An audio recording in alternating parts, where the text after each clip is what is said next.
This week we're doing another form of self-portraits, and if you were here last year you might remember the Chandler Hornet that we did. We're going to do something similar where each square is going to be a different self-portrait, and we're going to put them together to make a big collaborative display that will say Chandler, and it's a hero sign like Superman. It's supposed to be Super Chandler.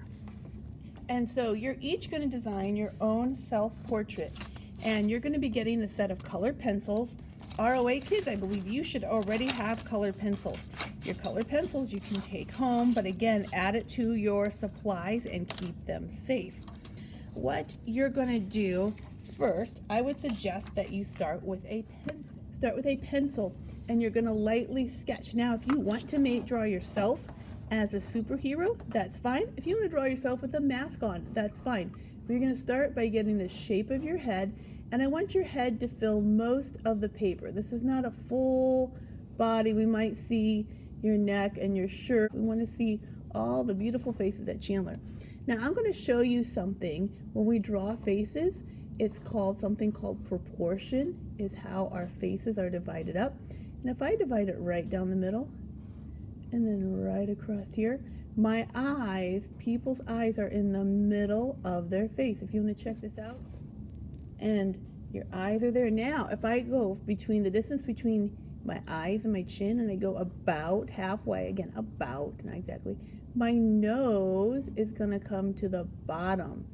And if you're not sure how to do a nose, that's fine. Usually it kind of starts out and gets a little larger at the bottom, and just kind of make a little bit like a U shape. Now, one thing we have to remember is we don't have just one lip, we have two lips. So if your mouth is opening, you have a top and a bottom lip. You can have your expression however you want. And then when you think you have kind of your proportions, so in your ears, if your hair doesn't cover your ears goes from the line where your eyes to the bottom of your nose. Okay.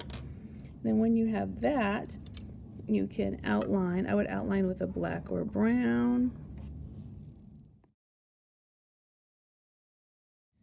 So I want you to notice, if you wanted, you can color in by putting your color pencil flat to color in large areas. If you also, you can get a skin tone by very lightly, very lightly. You can experiment on the back. This is a good way to do it. Very lightly experiment. When you are finished, if you want your name on it, this is if you want it back.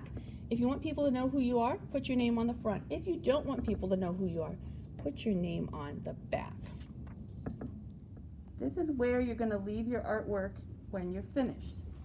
So when you're coming in the morning and you're walking towards the office, here's the art room and here's the bin for your art.